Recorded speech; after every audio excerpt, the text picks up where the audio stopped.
मैं मनीष कुमार पुनः एक बार फिर अपने विज्ञान के वस्तुनिष्ठ प्रश्नों के साथ अपने YouTube चैनल NBI इटवा में आपके सामने प्रस्तुत कर रहा हूं विज्ञान के कुछ महत्वपूर्ण प्रश्नों के बारे में। इसमें जितने भी प्रश्न हैं इनको तैयार किया गया है, अभी जो परीक्षाएं आने वाली हैं उनके मद्देनज़र देखते हुए प्रश्नों का ये संग्रह है। तो चलिए आज की सेशन की करते हैं हम लोग शुरुआत में पहला प्रश्न है कि कार्बन हाइड्रोजन, देखिए यहाँ पे थोड़ा मिस्टेक है, कार्बन और हाइड्रोजन के संयोग से क्या बनता है। अगर हाइड्रोजन और कार्बन संयोग कर जाए तो क्या बनेगा। तो देखिए कार्बन और हाइड्रोजन जब संयोग करता है तो यह निर्माण करता है किसका, हाइड्रोकार्बन का। किसका निर्माण करेगा, हाइड्रोकार्बन का, यानी ऑप्शन नंबर 2 हो जाएगा। यानी हाइड्रोजन और कार्बन के संयोग से क्या बनेगा, हाइड्रोकार्बन। देखिए हाइड्रोकार्बन क्या है, यह संयोज होता है कार्बन और ऑक्सीजन के संयोग से बनता है, कार्बन और ऑक्सीजन के संयोग से। देखे होंगे हाइड्रोकार्बन में 2 प्रकार के हैं। पहला है संतृप्त हाइड्रोकार्बन, संतृप्त, और दूसरा है असंतृप्त हाइड्रोकार्बन। ठीक है ना, संतृप्त और असंतृप्त हाइड्रोकार्बन। अब इसकी पहचान क्या है तो आप देख सकते हैं, जैसे एक हमारे घर में घरेलू गैस के रूप में LPG का प्रयोग किया जाता है, लिक्विड पेट्रोलियम गैस, और दूसरा है एक लकड़ी। अब इसमें देखना हम चाहेंगे कि दोनों में संतृप्त कौन है और असंतृप्त कौन है। तो देखिए अगर किसी हाइड्रोकार्बन को जलाया जाता है और वह पूर्णतः क्या होगा, सफ़ेद या स्वच्छ ज्वाला के साथ जले, साफ सुथरी ज्वाला के साथ जलता है, उसको कहते हैं संतृप्त। क्या कहेंगे, संतृप्त। लेकिन जो धुआं दे के जले, काला धुआं दे और जले और वो बर्तन को क्या कर देता है, नीचे से काला कर देता है, उसको कहते हैं असंतृप्त हाइड्रोकार्बन। तो हाइड्रोकार्बन 2 तत्वों का संयोजन है, पहला है कार्बन और दूसरा है हाइड्रोजन। क्लियर है। हाइड्रोकार्बन कितने प्रकार के, 2 प्रकार के, संतृप्त और असंतृप्त, संतृप्त और असंतृप्त। चलिए अब एक चीज़ और, वनस्पति तेल जो हम लोग प्रयोग करते हैं जैसे डालडा हो गया, वो कैसा हाइड्रोकार्बन है, असंतृप्त हाइड्रोकार्बन है। कैसा कार्बन, असंतृप्त हाइड्रोकार्बन। इसका निष्कासन विधि में हम लोग निकेल का प्रयोग करते हैं, या ठीक है ना, किसका प्रयोग करते हैं, निकेल का। किस रूप में, उत्प्रेरक के रूप में, कैटालिस्ट के रूप में। उत्प्रेरक का काम क्या होता है, उत्प्रेरक जो होता है वो अभिक्रिया को क्या कर देता है, अभिक्रिया को प्रभावित नहीं करता, अभिक्रिया में कोई बदलाव नहीं करता, लेकिन अभिक्रिया की गति को क्या करता है, तेज करता है। तो जो अभिक्रिया की गति को तेज कर दे उसे क्या कहेंगे, कैटालिस्ट या उत्प्रेरक। तो सवाल आपका पहला कंप्लीट होता है, कार्बन और हाइड्रोजन के संयोग से क्या बनते हैं, हाइड्रोकार्बन। अच्छा चले थोड़ा सा आयनिक यौगिक के बारे में देख लेते हैं। आयनिक यौगिक क्या है, तो देखिए जब धातु और अधातु, धातु और अधातु के बीच अभिक्रिया होती है, किसके बीच, धातु और अधातु के बीच। तो अभिक्रिया के फलस्वरूप क्या होता है, इलेक्ट्रॉन का होता है आदान प्रदान। किसका, इलेक्ट्रॉन का आदान प्रदान होता है, इलेक्ट्रॉन का आदान प्रदान होता है, जिसे हम लोग कहते हैं आयनिक यौगिक। जैसे इसका एक एग्जाम्पल लेते हैं, जैसे हम लोग प्रयोग करते हैं NaCl, sodium chloride. Sodium chloride जिसको हम लोग साधारण नमक के नाम से जानते हैं। तो सोडियम क्या है आपका, धातु है, और क्लोरीन क्या है, अधातु। अब देखिए सोडियम की परमाणु संख्या होती है 11, सोडियम की परमाणु संख्या 11, क्लोरीन का होता है 17। तो अगर हम इलेक्ट्रॉनिक विन्यास पे जाए तो सोडियम का क्या हो जाएगा, 2 8 1, 8 2 10 1 11। अगर क्लोरीन का लेते हैं तो हो जाएगा 2 8 7, यानी 17। अब देखिए जिसकी बाह्यतम कक्षा में इलेक्ट्रॉन की संख्या 4 से कम होता है वो क्या होते हैं, धातु। तो देखिए ये क्या है, 1, तो सोडियम क्या हो गया, धातु। और जिसकी बाह्यतम कक्षा में 4 से अधिक इलेक्ट्रॉन होते वो क्या होते हैं, अधातु। तो क्लोरीन का हम देख पा रहे हैं कि क्लोरीन की बाह्यतम कक्षा में कितने इलेक्ट्रॉन हैं, 7। कितने इलेक्ट्रॉन हैं, 7। तो अब इसमें क्लोरीन आपका क्या बन गया, क्लोरीन हो गया आपका अधातु, क्लोरीन हो गया अधातु और सोडियम हो गया धातु। तब इन दोनों के बीच में रिएक्शन हो रहा है। तो देखिए सोडियम जो है हर हाल में एक इलेक्ट्रॉन का क्या करेगा, त्याग करेगा। तो त्यागने वाला क्या हो जाएगा, प्लस, यानी सोडियम के ऊपर धन आयन क्या हो गया, धन आयन। और क्लोरीन हर हाल में एक ग्रहण करेगा, तो इस पर क्या हो जाएगा, ऋण आयन। और ये जो बॉन्ड बना है भाई, अभिक्रिया हुई है, यह कैसा है, आयनिक यौगिक, आयनों का आदान प्रदान है। तो सोडियम क्लोराइड में कैसा यौगिक बना, ये आयनिक यौगिक बना। इलेक्ट्रॉन का क्या हुआ है, आदान प्रदान हुआ है। हाइड्रोकार्बन देखिए हैलोजन, वर्ग 17 को कहा गया है हैलोजन, वर्ग 17। देखिए आवर्त सारणी में टोटल कुल वर्गों की संख्या है 18, तो वर्ग 17 को कहा गया है हैलोजन वर्ग। हैलोजन वर्ग में कौन कौन है, फ्लोरीन है, क्लोरीन है, ब्रोमीन है, आयोडीन है और एस्टेटीन है, ठीक है ना। हैलोजन में कौन कौन, फ्लोरीन, क्लोरीन, ब्रोमीन, आयोडीन और एस्टेटीन है। चलिए अम्लराज की बात कर लेते हैं। तो अम्लराज में क्या होता है, इसको एक्वारेजिया कहा जाता है, एक्वारेजिया। चलिए अम्लराज में सोना आसानी से घुल जाता है, सोना आसानी से घुल जाता है, आसानी से घुल जाता है, किसमें, अम्लराज में। और अम्लराज में होते हैं बाबू दो चीज़ें, एक होता है HCl और दूसरा होता है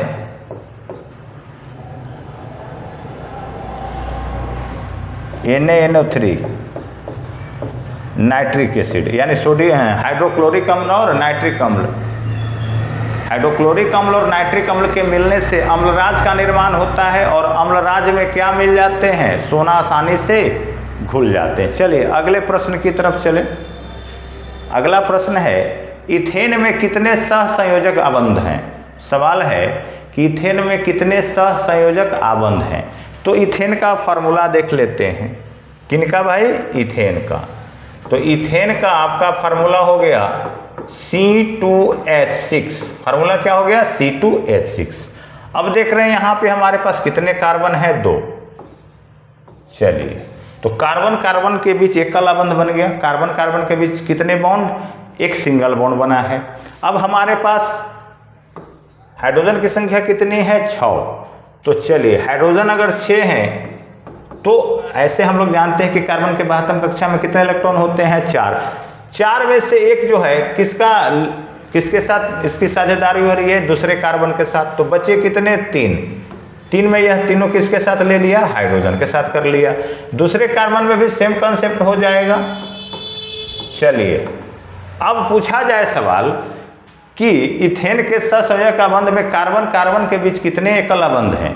तो ध्यान दें, कार्बन और कार्बन के बीच में एकल आबंध की बात हो जाए तो ध्यान देखिए, सॉरी, कार्बन और कार्बन के बीच में एकल आबंध एगो है, C और C के बीच में एकल आबंध 1, सिंगल बॉन्ड कितने हैं, 1।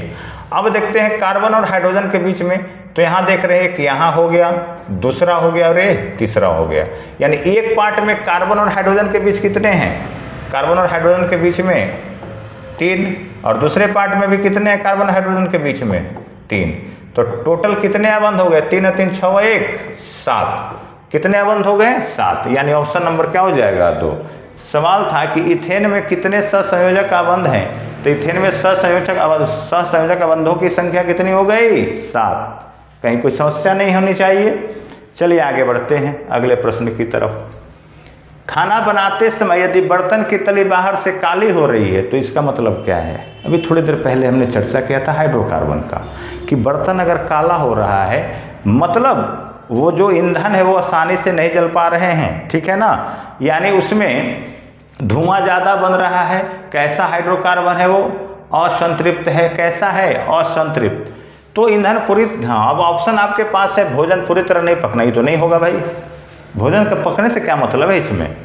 उसके बाद है ईंधन पूरी तरह से नहीं जल रहा है, बिल्कुल सही बात है। अगर ईंधन पूरी तरह से जलेगा तो स्वच्छ ज्वाला के साथ जलेगा, और जब स्वच्छ ज्वाला जलेगी तो बर्तन को वह काला नहीं करती। लेकिन अगर ईंधन सही रूप से नहीं जल पाती है तो वह बर्तन को क्या कर देती है, काला कर देती है। क्योंकि जब ईंधन पूर्ण रूप से नहीं जलता है तो वो काला धुआं छोड़ता है। तो इसका ऑप्शन नंबर क्या हो जाएगा, 2।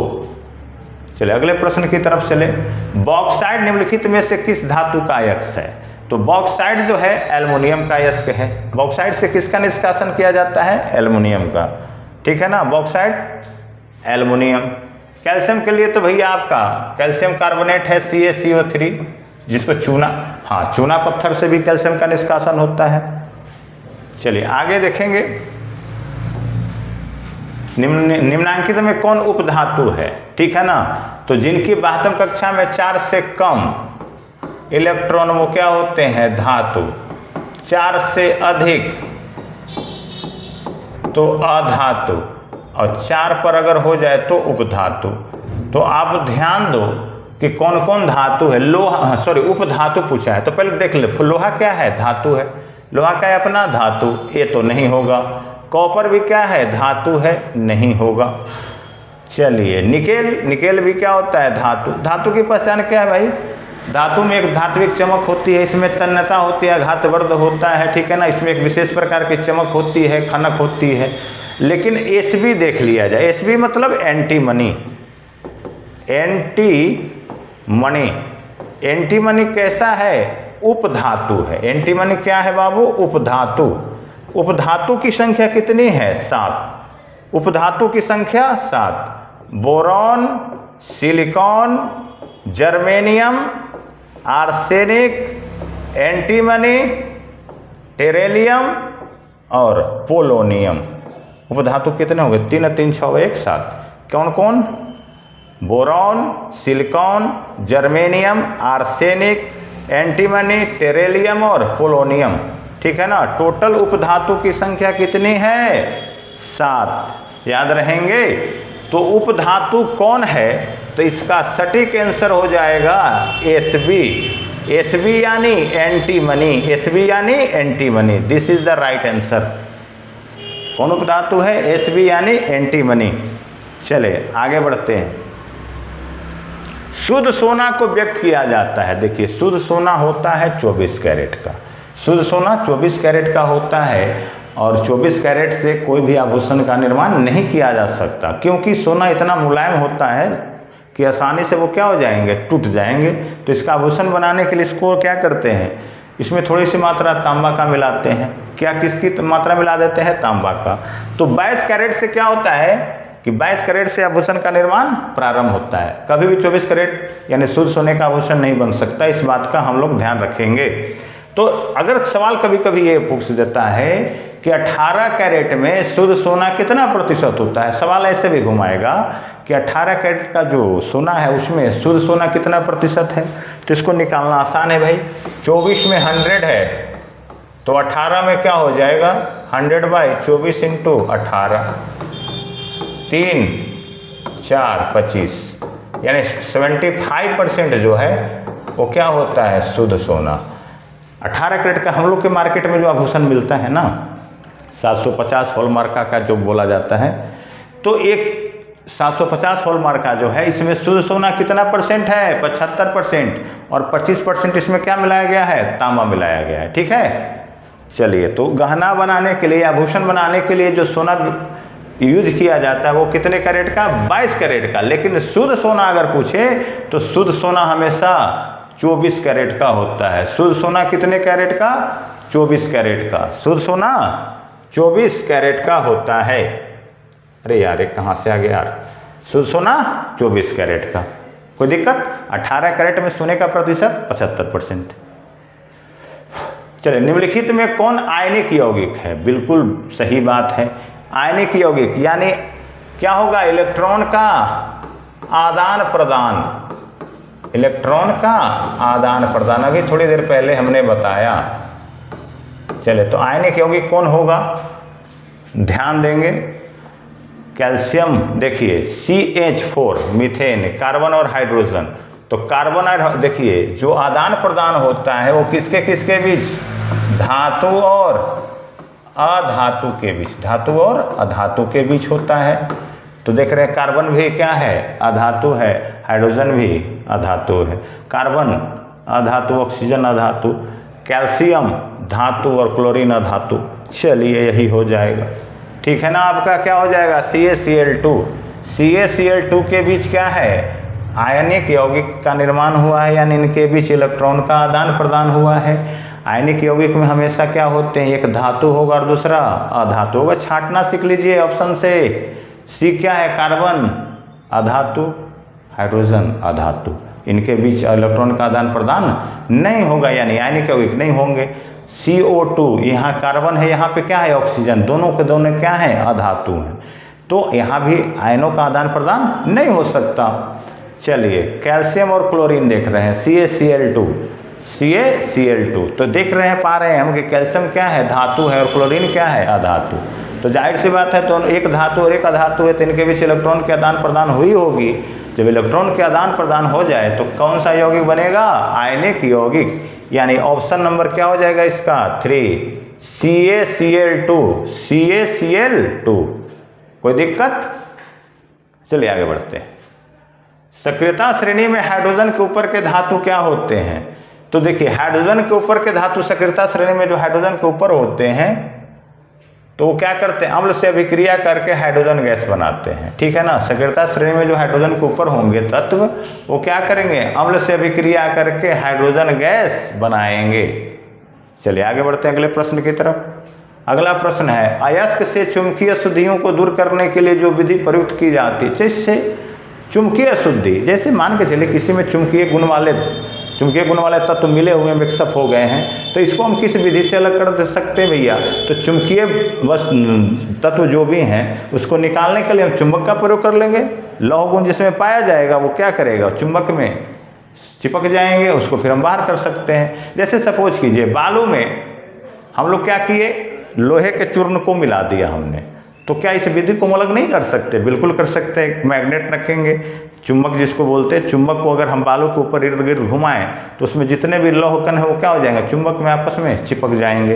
तो चुंबक में चिपके हुए लौह पदार्थ अलग हो जाएंगे और बालू क्या हो जाएंगे, अलग। तो इस विधि को हम लोग कहते हैं चुंबकीय पृथक्करण विधि। कौन सी विधि, चुंबकीय पृथक्करण विधि। कोई दिक्कत?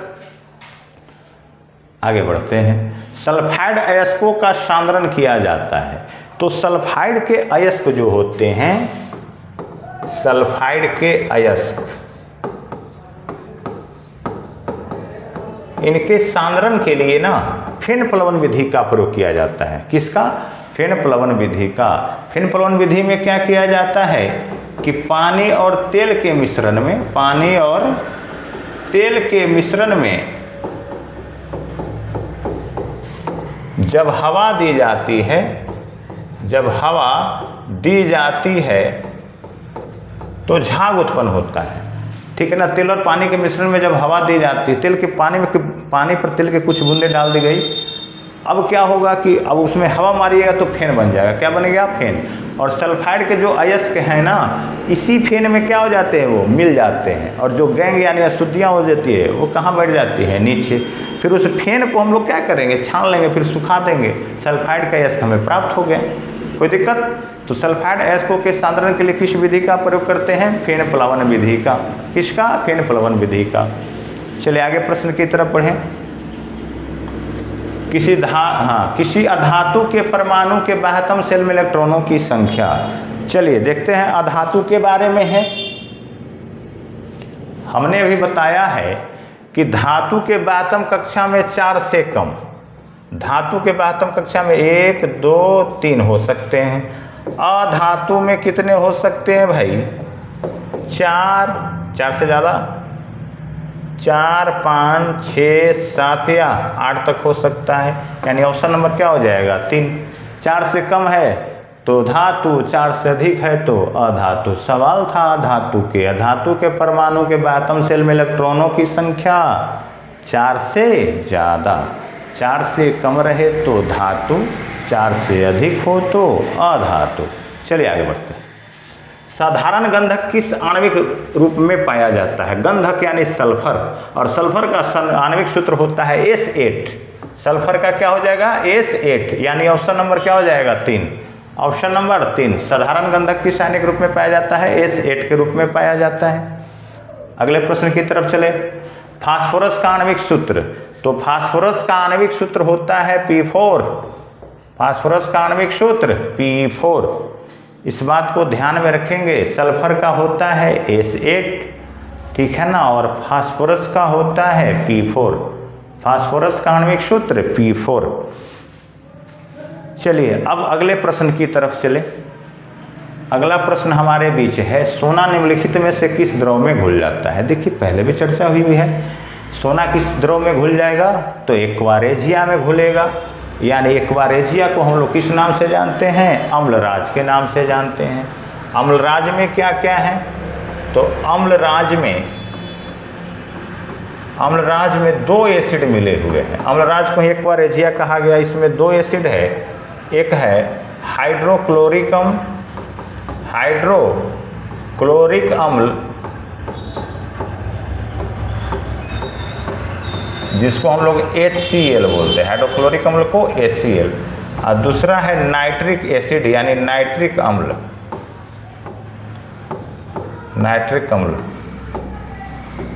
HNO3। सॉरी, पिछले बार लगता है कि हमने गलत फार्मूला बता दिया है।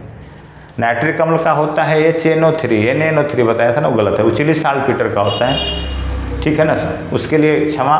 जो पिछले भी थोड़ी देर पहले कुछ क्वेश्चन की चर्चा हुई थी, उसमें हमने बता दिया था नाइट्रिक अम्ल का NaNO3 चिली साल्टपीटर होता है, सोडियम नाइट्रेट होता है वो। चलिए नाइट्रिक अम्ल है, नाइट्रिक एसिड है HNO3। दोनों का जो अनुपात होता है किसमें, एक्वारेजिया में, तो दोनों का अनुपात देख ले। देखिए HCl और किसका मिश्रण किया गया, HNO3 का। तो HCl का रेशियो होता है 3 और HNO3 नाइट्रिक एसिड का होता है 1, यानी 3:1 में जब इसको मिलाएंगे, HCl कितना रहेगा 3 और HNO3 नाइट्रिक एसिड कितना रहेगा 1, तब ये जा करके बनेगा अम्लराज। क्या बनेगा, अम्लराज। ठीक है ना। तो और इसी में सोना आसानी से घुल जाता है, कोई दिक्कत नहीं। चलिए आगे बढ़ते हैं। किसी तत्व के गुण धर्म का 2 या 2 से अधिक विभिन्न रूपों में प्रस्तुतिकरण तत्व की क्या कहलाती है। यानी एक तत्व है और उसके 2 अलग अलग गुण धर्म है, तो इसको क्या कहते हैं, अपरूपता। क्या कहेंगे, अपरूपता। कार्बन अपरूपता प्रदर्शित करता है जी, बिल्कुल। कार्बन अधातु के रूप में भी प्रदर्शित कर देता है, अधातु के रूप में भी। तो जो तत्व 2 या 2 से अधिक गुण धर्म को प्रदर्शित करेगा उसको क्या कहेंगे, अपरूपता। क्या कहेंगे, अपरूपता। चलिए आगे बढ़ते हैं। धातुओं की प्रकृति कैसी होती है, धातुओं की प्रकृति क्षारीय होती। अच्छा, यहाँ विद्युत धनात्मक, विद्युत ऋणात्मक, उदासीन, इनमें से कोई नहीं। बिल्कुल 1 नंबर हो जाएगा जब विद्युत धनात्मक, क्योंकि धातु हर हाल में इलेक्ट्रॉन का क्या करेंगे, त्याग करेंगे। तो भैया जिसके पास पैसा रहेगा वही ना दान करेगा, यानी जो प्लस में होगा वही तो दान करेगा। तो धातु हमेशा क्या होंगे, प्लस में, यानी विद्युत धनात्मक होंगे। कोई दिक्कत, धातु क्या हो जाएंगे, विद्युत धनात्मक। अब प्रश्न है, अभिक्रियाशीलता के इस क्रम में कौन सही है।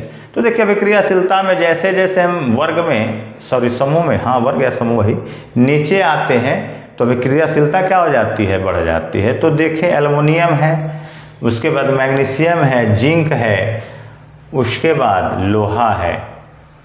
तो सबसे ज़्यादा अभिक्रियाशील इसमें कौन होगा, जस्ता, एल्युमिनियम, मैग्नीशियम, फेरस।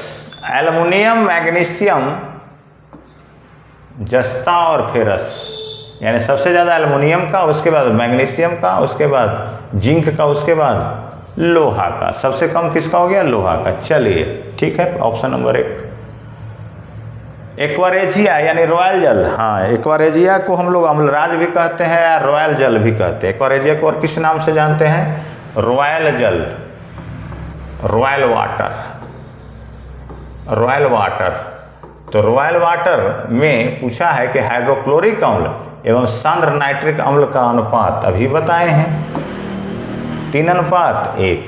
3:1 यानी हाइड्रोक्लोरिक अम्ल 3 के रेशियो में रहेगा और नाइट्रिक अम्ल 1 के रेशियो में रहेगा, तब ये बनेगा अम्लराज यानी एक्वारेजिया। अगला प्रश्न है, अपने शुद्ध रूप में धातु की सतह होती है। तो धातु जब शुद्ध होता है तो वो कैसा होता है, चमकदार होता है।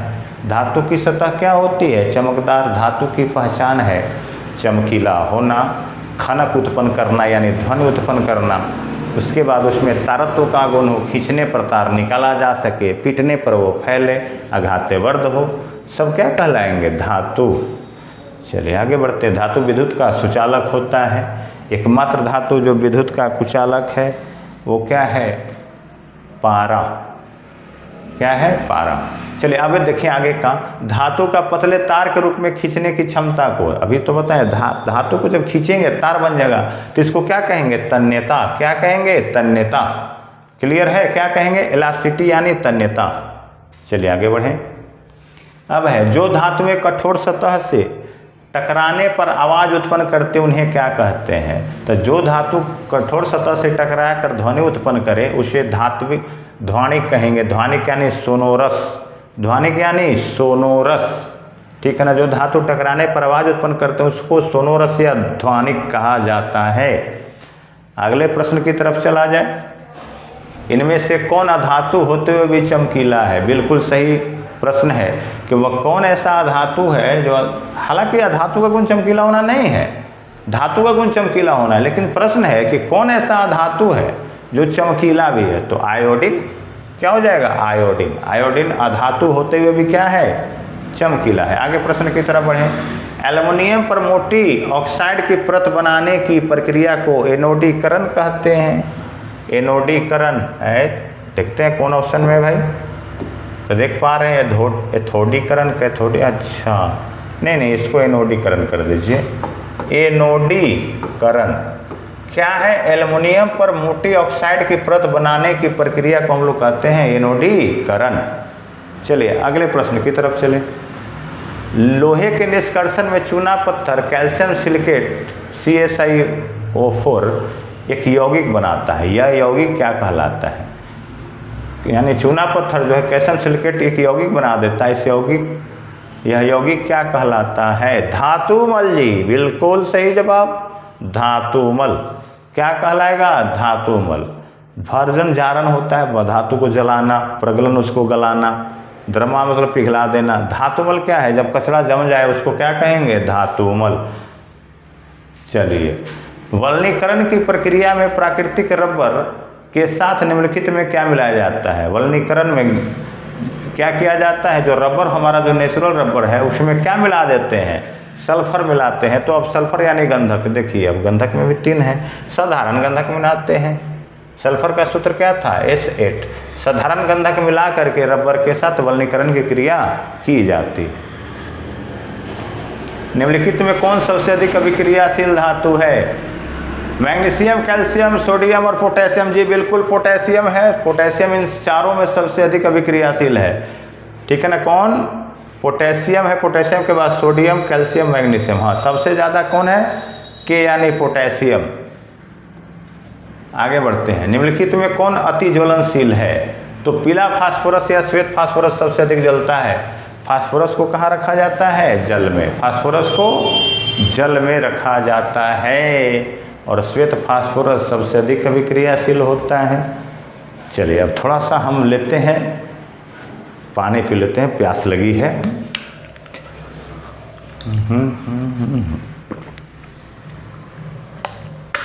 आहा,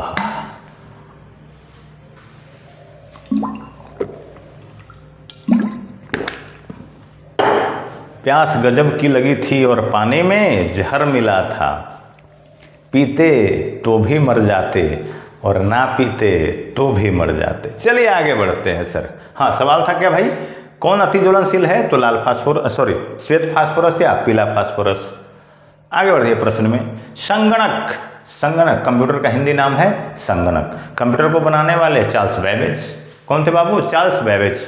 तो कह रहा है कि संगणक में प्रयुक्त IC chip, IC chip, IC का पूरा रूप क्या होता है? इंटीग्रेटेड सर्किट होता है। इंटीग्रेटेड ग्रेटेड हटाओ नहीं, इंटीग्रेटेड सर्किट। तो आईसी चिप किसकी बनाई जाती है? तो आईसी चिप में देखिए अर्धचालक सिलिकॉन का प्रयोग किया जाता है। किसका? सिलिकॉन का। आजकल आईसी चिप का ज़माना है, सब छोटी छोटी हो गई है। दुनिया बहुत छोटी हो गई टेक्नोलॉजी में। छोटे छोटे आईसी चिप में सारे सिस्टम, जैसे जब मोबाइल लॉन्च हुई थी मेमोरी कार्ड वाले, तो मेमोरी कार्ड जो हम लोग के समय में 256 MB का रहता था ना, 256 MB, तो बाप रे बाप 256 MB का इसमें 100 गाना 200 गाना आ जाएगा। फिर भैया 512 MB आया, 1 GB, जिसके पास 1 GB होता था वो बहुत था कि नहीं 1 GB की उसका भाई मेमोरी है। आज देखिए मोबाइल में एक TB तक दिया जा रहा है, टेराबाइट तक। लेकिन अभी तो फिलहाल बहुत लोगों के पास अभी ऐसा ही मोबाइल है जिसमें 464 8 128 का कंसेप्ट है, यानी 128 GB भी हमारे पास सफिशिएंट नहीं है। फ़ोटो खींचते गए, वीडियो बनाते गए, 128 GB क्या हो गया, फुल हो गया। लेकिन पहले MB में ही हो जाता था, काम चल जाता था। तो चिप का डायग्राम क्या किया गया, छोटा किया गया है, ठीक है ना। तो ये देखिए छोटा होता गया है और मेमोरी बढ़ती गई है। तो IC चिप किसकी बनी होती है इंटीग्रेटेड सर्किट, सिलिकॉन का। किसका, सिलिकॉन। और सिलिकॉन वैली भारत के किस शहर को कहा जाता है, बेंगलुरु को। भी ध्यान रखना है, सिलिकॉन वैली या साइंस सिटी के नाम से किसे जाना जाता है, किसको, बेंगलुरु को। अंतरिक्ष का शहर भी बेंगलुरु को कहा जाता है। चलिए आगे बढ़ते हैं। पंच जगत की अवधारणा किसने दी, पंच जगत, पंच जगत यानी जीवों को 5 जगत में बांटने वाले थे व्हिटेकर। कौन थे बाबू, व्हिटेकर। हाँ, ये उन्होंने 1969 में अपना सिद्धांत दिया था और पूरे यहाँ धरती के पादप जंतु को 5 भागों में बांटा। कौन कौन, मोनेरा, प्रोटिस्टा, उसके बाद फंगी, चौथा था इनका प्लांटी, और 5वां एनिमेलिया। एनिमेलिया यानी पूरे जीव जंतुओं को इन्होंने 5 जगत में बांट दिया था किंगडम में। मोनेरा, प्रोटिस्टा, फंगी, प्लांटी और एनिमेलिया। किन्होंने, RH व्हिटेकर, पूरा नाम था इनका RH व्हिटेकर। RH व्हिटेकर ने पंच जगत का सिद्धांत 1969 में दिया। और 5 जगत में कौन कौन से 5 जगत थे, मोनेरा थे, प्रोटिस्टा थे, फंगी थे, प्लांटी थे, एनिमेलिया थे। क्लियर हैं। चलिए आगे बढ़ते हैं प्रश्न की तरफ। अगला प्रश्न है, मच्छरों के नियंत्रण हेतु प्रयोग होने वाली लार्वा भक्षी मछली कौन है। देखिए एक मछली है मछली का नाम क्या है, गैम्बूसिया। गैम्बूसिया, एक गैम्बूसिया जो मछली है ये क्या करती है कि मच्छर के लार्वा जो पानी के ऊपर तैर रहे होते हैं उसको खा जाती है, यानी मच्छर फिर पनप नहीं पाते हैं। और देखिए मच्छर को पनपने के और भी उपाय हैं, जहाँ पे जल लगा हुआ है, जल जमा हुआ है, उसमें किरासन तेल का छिड़काव कर देंगे। तो किरासन तेल का छिड़काव करने से होता क्या है कि किरासन तेल का जो डेंसिटी है, घनत्व है, पानी से क्या हो जाता है, कम, इसलिए पानी के ऊपर तैरने लगता है। और वो क्या करता है, एक परत बना लेता है जिससे पानी में ऑक्सीजन नहीं जा पाता और लार्वा, मच्छर के जो लार्वा होते हैं बिना ऑक्सीजन के समाप्त हो जाते हैं। तो ये गैम्बूसिया मछली भी जो है वो क्या करती है, मच्छर के लार्वा को खाने का काम करती है। चलिए आगे बढ़े प्रश्न में। प्रकाश वर्ष किसकी इकाई है, दूरी का इकाई है। दूरी का इकाई क्या है, प्रकाश वर्ष। प्रकाश वर्ष, 1 प्रकाश वर्ष बराबर होता है 9.46 गुने 10 के पावर 15 मीटर। 9.46 गुने 10 के पावर 15 मीटर डिस्टेंस होता है, ठीक है ना। और प्रकाश वर्ष से बड़ी इकाई होती है पारसेक। तो 1 पारसेक में होता है 3.26 प्रकाश वर्ष, ठीक है ना। 1 पारसेक में 3.26 प्रकाश वर्ष होता है। चलिए आगे लेते हैं प्रश्न को।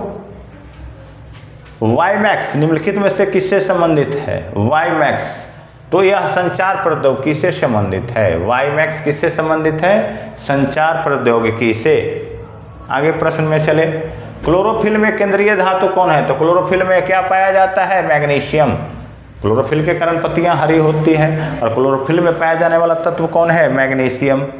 चलिए हमारे ब्लड में पाया जाता है हीमोग्लोबिन। हीमोग्लोबिन का हीमोग्लोबिन में कौन सा तत्व मौजूद होता है, आयरन। चलिए किसमें ध्वनि अधिकतम होगा, ध्वनि किसमें अधिक होगा भाई, तो धातु में। धातु में ध्वनि तेज गति से विचरण करती है। देखिए, ध्वनि को चलने के लिए माध्यम की आवश्यकता होती है, और वो माध्यम क्या हो सकते हैं? ठोस, द्रव और गैस। सवाल बनेगा कि सबसे अधिक किस माध्यम में ध्वनि विचरण करती है? तो ठोस में। ध्वनि हमेशा तेज गति से किस में चलती है? ठोस में। ठोस से थोड़ा कम चलता है द्रव में, और सबसे कम गैस में। अगर हवा ना हो तो ध्वनि एक जगह से दूसरी जगह नहीं जा सकता। चलिए आगे बढ़ें। फलों को कृत्रिम रूप से पकाने हेतु कौन सी गैस? देखिए, एक प्राकृतिक तौर से समझ ले इसको, प्राकृतिक तरीका से पकता है, यानी पेड़ में ही पक रहा है तो इथिलीन गैस से, इथिलीन। लेकिन अगर कृत्रिम रूप से पका रहे हैं तो एसीटिलीन। कृत्रिम रूप से पका रहे हैं तो एसीटिलीन गैस। तो सवाल था कृत्रिम रूप से एसीटिलीन गैस, इथिलीन कहें, एथिलीन कहें, ठीक है, इथिलीन नहीं एथिलीन, ठीक। तो प्राकृतिक रूप से अगर पेड़ में खुद पक रहा है तो एथिलीन गैस के कारण पक गया, लेकिन अगर हम उसको जबरदस्ती पका रहे हैं तो किस गैस का प्रयोग करते हैं? एसीटिलीन। देखे होंगे कार्बाइड आता है ना, कैल्शियम कार्बाइड। कार्बाइड को हम लोग कपड़ा में बांध करके कच्चे फलों के बीच में रख देते हैं, और उस कार्बाइड से क्या होता है? एसीटिलीन गैस निकलती है, और एसीटिलीन गैस वो फलों को क्या करती है? पका देती है। कभी कभी आप लोग वेल्डिंग देखे होंगे, जिसको हम लोग कहते हैं गैस वेल्डिंग। तो गैस वेल्डिंग में देखिएगा ना, एक ऑक्सीजन का सिलेंडर होता है और दूसरा होता है ऐसे एक टंकी, लेटर बॉक्स टाइप का बना होता है। उसमें क्या किया जाता है कि कैल्शियम कार्बाइड को डाल करके पानी डाल के ढक्कन को लॉक कर दिया जाता है। कुछ देर में पानी से रिएक्शन करने के बाद कैल्शियम कार्बाइड क्या करता है? एसीटिलीन गैस मुक्त करने लगता है। और देखिएगा, नोजल पाइप के माध्यम से नोजल में मिलता है, और नोजल में दो लगते हैं पाइप, एक तो आया एसीटिलीन गैस का, दूसरा ऑक्सीजन का। और यहाँ पे जैसे ही माचिस मारते हैं नोजल जल उठता है। समझ में आया? तो गैस वेल्डिंग में किस गैस का प्रयोग? एसीटिलीन गैस का। और फलों को कृत्रिम रूप से पकाने में एसीटिलीन गैस का प्रयोग होता है। चलिए आगे बढ़ते हैं। कोशिका सिद्धांत के अनुसार निम्न में से क्या गलत है? कोशिका, जीव कोशिका के बने होते हैं, ये तो सही है जी, सारे जीव कोशिका के बने होते हैं। नई कोशिका पुरानी कोशिका से बनती है, बिल्कुल। पुरानी कोशिका में टूट फूट होती है तो नई कोशिकाओं का निर्माण होता है। सभी कोशिकाओं पर कोशिका भित्ति नहीं, ये गलत है जी। पादप कोशिका में कोशिका भित्ति होती है, जंतु कोशिका में कहाँ है कोशिका भित्ति? जंतु कोशिका में कोशिका झिल्ली होती है, प्लाज्मा झिल्ली होती है। लेकिन पादप में क्या होता है? पादप कोशिका में आपकी कोशिका भित्ति पाई जाती है, सभी कोशिका में नहीं। तो यहाँ पे कह रहा है सभी कोशिकाओं पर कोशिका भित्ति, ये गलत है। चौथा भी देख लो, एक कोशिका स्वतंत्र रूप से जीवित रह सकते, बिल्कुल सही है। तो गलत पूछ रहा था तो गलत हो जाएगा 3 नंबर। क्या गलत है? सभी कोशिकाओं पर कोशिका भित्ति पाई जाती है, यही गलत है। आगे बढ़ते हैं। पॉलीथीन एक रेजिन है जो निम्न में से किसके बहुलीकरण से प्राप्त होता है? पॉलीथीन। तो पॉलीथीन रेजिन है, इसका बहुलीकरण किसके द्वारा किया जाता है? एथिलीन का। एथिलीन का जब हम लोग बहुलीकरण करते हैं तो हमें क्या प्राप्त होता है? पॉलीथीन। एथिलीन के बहुलीकरण से क्या प्राप्त होगा? पॉलीथीन। चलिए आगे प्रश्न देखें। लाल दवा का रासायनिक सूत्र, लाल दवा potassium permanganate KMNO4, potassium permanganate, जिसको हम लोग क्या कहते हैं? लाल दवा पोटेशियम परमैंगनेट KMNO4। लाल दवा पोटेशियम परमैंगनेट, सूत्र है KMNO4। चलिए आगे। किस शारीरिक प्रक्रम में थ्रोम्बिन का संबंध है? चलिए, थ्रोम्बिन क्या करता है? रक्त के प्रवाह को थक्का बनाने में सहायक होता है, ठीक है ना। यह क्या करता है? फाइब्रिनोजेन को। आखिर थ्रोम्बिन का वर्क तो कुछ होगा, ये रक्त को थक्का कैसे बनाता है? तो देखिए, थ्रोम्बिन जल में घुलनशील, जल में घुलनशील प्रोटीन,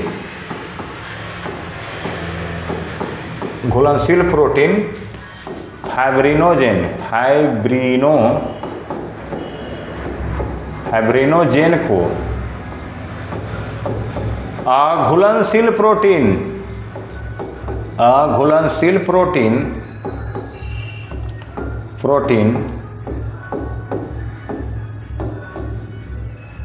फिब्रोन में बदलता है, फिब्रोन में बदल देता है, बदल देता है। फिब्रोन में बदल दिया। फिब्रोन में जब बदल गया तो ये क्या हो जाएगा? घुलनशील हो गया जल में, रक्त को क्या करेगा? प्रवाह को रोकेगा। जैसे कट फट जाता है तो रक्त के प्रवाह यानी जमाने वाला कौन है प्रवाह को? थॉम्बरिन। तो थॉम्बरिन किस में सहायक होगा? रुधिर के जमाव में। किसके जमाव में? रुधिर के जमाव में। चलिए आगे बढ़ते हैं। श्वेत रुधिर कणिकाओं WBC का निर्माण अस्थि मज्जा में। WBC, RBC, प्लेटलेट्स कहाँ? अस्थि मज्जा में। WBC, RBC और प्लेटलेट्स का निर्माण कहाँ होता है? बोन मैरो यानी अस्थि मज्जा में। चलिए RBC का कब्रगाह प्लीहा को कहा जाता है। RBC का कब्रगाह प्लीहा। आगे बढ़ते हैं प्रश्न में। यूरेनियम 238, बहुत अच्छा प्रश्न है। यूरेनियम है, इसकी परमाणु संख्या 92 है और परमाणु द्रव्यमान 238। द्रव्यमान मत्था पर, गुण में मत मान लिया, गुण में परमाणु संख्या। तो हम परमाणु संख्या को किसे लिखते हैं? Z बराबर होता है P बराबर E। यानी 92 जब Z कितना है? 92, तो प्रोटॉन भी कितना हो गया? 92 और इलेक्ट्रॉन भी कितने हो गए? 92। पूछा इसमें क्या है? न्यूट्रॉन। अच्छा, तो चलिए परमाणु भार A बराबर होता है P+N। परमाणु भार A बराबर P+N। A का मान दिया गया है कितना? 238। चलिए प्रोटॉन हमारा कितना आ गया है? 92 प्लस क्या लिख देंगे? N। तो N बराबर 238 माइनस 92 कितना हो जाएगा? 8 में से 2 गया 6, 3 में से 9 गया 4, 146। That is the answer. यानी यूरेनियम 238 में न्यूट्रॉनों की संख्या कितनी हो जाएगी? 146। Proton 92, electron 92। याद रखेंगे किसी भी तत्व में जो परमाणु संख्या होगी वही प्रोटॉन की संख्या होगी और वही इलेक्ट्रॉन की संख्या होगी। जब इलेक्ट्रॉन और प्रोटॉन पता हो जाएंगे, परमाणु द्रव्यमान पता रहेगा, तो हम न्यूट्रॉन भी निकाल सकते हैं, क्योंकि परमाणु द्रव्यमान बराबर होता है प्रोटॉन प्लस न्यूट्रॉन। सवाल ये भी बन जाता है कि प्रोटॉन और न्यूट्रॉन नामक कण परमाणु के किस भाग में पाए जाते हैं? तो प्रोटॉन और न्यूट्रॉन कहाँ पाए जाते हैं? परमाणु के नाभिक में। कहाँ? परमाणु के नाभिक में। चलिए आगे बढ़ते हैं। निम्नलिखित में से कौन सी ग्रीन हाउस गैस नहीं है? मीथेन है जी greenhouse gas. Carbon dioxide तो सबसे ज़्यादा है, कार्बन मोनोऑक्साइड भी है, अमोनिया नहीं है।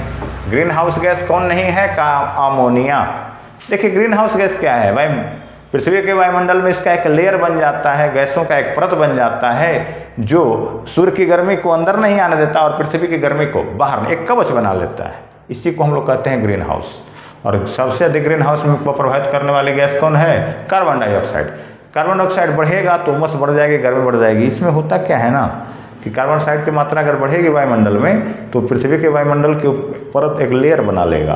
अब बाहर की गर्मी अंदर नहीं आ सकती और अंदर की गर्मी बाहर नहीं जाएगी, तो भैया इसी कंडीशन में गर्मी ज़्यादा लगेगा। चलिए आगे बढ़ते हैं। सर प्लाज्मा झिल्ली बनी होती है, प्लाज्मा झिल्ली लिपिड और प्रोटीन की बनी होती है, दोनों से बनेगा। कौन ऑप्शन हो जाएगा? 4 नंबर 1 और 2। प्लाज्मा झिल्ली लिपिड और प्रोटीन का, प्लाज्मा झिल्ली लिपिड और प्रोटीन का। 2-4 बार बोलिएगा, सीख जाइएगा। प्लाज्मा झिल्ली लिपिड और प्रोटीन के बने होते हैं। चर्चित हाइड्रोक्सीक्लोरोक्विन दवा का हाल में संबंध किससे है? हाइड्रोक्सीक्लोरोक्विन ये भैया दिया गया था कोविड-19 के समय। हाइड्रोक्सीक्लोरोक्विन दवा दिया गया है, पहले फैलेरिया की दवा थी कि मलेरिया की दवा है। अभी दवा चला दिया गया किस में? कोविड-19 में, और कारक भी रहा है, मतलब सूट किया है। कौन? हाइड्रोक्सीक्लोरोक्विन। ठीक है। चलिए H1N1 ये तो स्वाइन फ्लू हो जाएगा जी। H1N1 swine flu, human immunovirus AIDS हो गया। चलिए कोविड-19 के लिए क्लोरोक्विन दी गई है। निम्नलिखित में से कौन सा जीवाश्म ईंधन है? जीवों से प्राप्त ईंधन जीवाश्म ईंधन। वाटर गैस नहीं है, ईथर नहीं है, अल्कोहल नहीं है भैया, प्राकृतिक गैस है। कौन हो जाएगा? प्राकृतिक गैस। जीवाश्म ईंधन प्राकृतिक गैस, जीवों के अवशेष से प्राप्त ईंधन।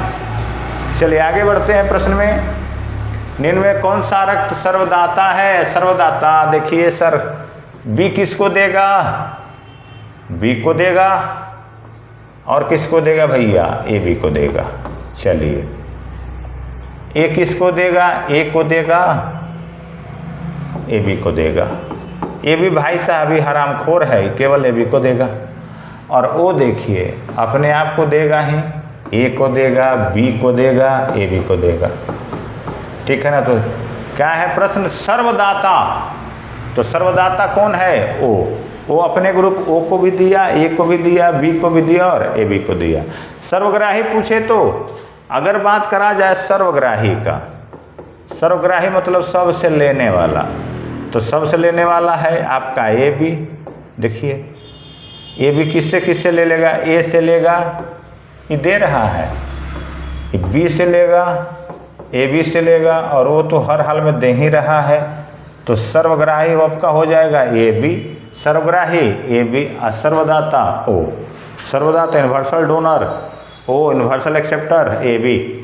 चलिए आगे है, मानव शरीर में रक्त के शुद्धिकरण की प्रक्रिया को डायलिसिस कहते हैं। रक्त का शुद्धिकरण क्या कहलाता है, डायलिसिस।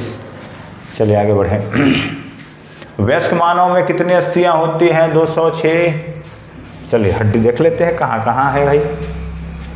ये पूरा गर्दन से ऊपर, हाँ कपाल खंड, कपाल खंड में टोटल 29, ठीक है ना, 29 कैसे कैसे, ये जो ऊपर है स्केल 4 व 4 दूनी 8 हो गया ना, 14, चेहरा में 14। देखिए ये ऊपर हो गया 4, 2 2 4, 14, 14 और 4 सॉरी 2 2 4, 4 4 8, हाँ 8 वो ऊपर हो गया, 8 ये हो गया चेहरा में 14, 14 8 22, 3 गो इस कान में 3 गो इस कान में, तो 22 6 28, 29, साइड बोन कितना 29, 29, 7 हो गया गर्दन में, गर्दन में कितने हो गए 7, रीढ़ में हो गया 26, रीढ़ हो गया 26, पसलियों में कितने हो गए 24, दोनों हाथों में 30 30 60, दोनों पैर में 60, जोड़िए तो कितना हुआ सर, 9 7 16 22 4 26 की 2 हासिल, 2 2 4 2 6 2 8 14 26, जी बिल्कुल सही है 206। ये पूरा यहाँ से देख पा रहे हैं ना, यहाँ से यहाँ तक कितने हो गए 8 14 14 8 22, 3 25 3 28, 1 29। ये जो सर्वाइकल है गर्दन इसमें 7, ठीक है ना। इसके बाद पीछे ये आ जाते हैं रीढ़ की हड्डी, यहाँ से नीचे 26। ये जो हमारा रिब्स है इसमें हो जाएंगे 24, कितने 24। एक हाथ में हो गया 30, दूसरे हाथ में भी 30, कितने 60। एक पैर में 30 और एक हाथ में 30, कितने हो गए 60। टोटल हड्डी जोड़ लीजिएगा 206 हो जाएगा। चलिए आगे बढ़ते हैं। प्रकाश ऊर्जा के छोटे छोटे बंडलों का या पैकेटों के रूप में गमन करता है, जिन्हें हम लोग फोटोन कहते हैं। प्रकाश के ऊर्जा बंडल को हम लोग क्या कहते हैं, फोटोन। मानव वृक्क यानी स्मरी पथरी में पाया जाने वाला रासायनिक यौगिक क्या है, कैल्शियम ऑक्सलेट है। जो हमारे शरीर में पथरी बन जाती है वो रासायनिक दृष्टिकोण से क्या है, कैल्शियम ऑक्सलेट, यानी कैल्शियम और ऑक्जेलिक एसिड का मिश्रण होता है, पथरी जिसको बोलते हैं। चलिए अगला प्रश्न, एक ऊंची इमारत से एक गेंद 9.8 मीटर प्रति सेकंड के एक समान त्वरण से गिराई जा रही है, तो 3 सेकंड के बाद इसका वेग क्या होगा। चलिए एक्सेलरेशन ए बराबर कितना है, तो 9.8, ऊपर से गिराई गई है, यानी प्रारंभिक वेग u बराबर क्या था 0, प्रारंभिक वेग u बराबर 0। चलिए t बराबर कितना है 3 सेकेंड, तो v बराबर वाट, 3 सेकेंड में उसका वेग v यानी अंतिम वेग, तो a बराबर क्या होता है v minus you by T. चलिए एक्सेलरेशन कितना है 9.8 बराबर v माइनस 0, अब बटा क्या हो जाएगा t, यानी 9.8 गुने 3 बराबर v माइनस 0 किया तो v 18 की 24, 9 27 2 29, यानी v का मान कितना हो गया, v बराबर 29.4 मीटर प्रति सेकंड। चलिए लीजिए कौन में है, ऑप्शन नंबर 3 में। क्लियर हुआ। तो इस तरह से हमने आज 50 प्रश्नों का डिस्कशन किया है। अगर आपको अच्छा लगा हो तो प्लीज़ कमेंट में कुछ लिखें, और हो सके तो से ज़्यादा इस वीडियो को शेयर करने का प्रयास कीजिए, ताकि हम भी मोटिवेट हो सकें और इससे और बेहतर वीडियो बनाने का हम प्रयास कर सकते हैं। चलिए आज के सेशन को करते हैं अब समाप्त।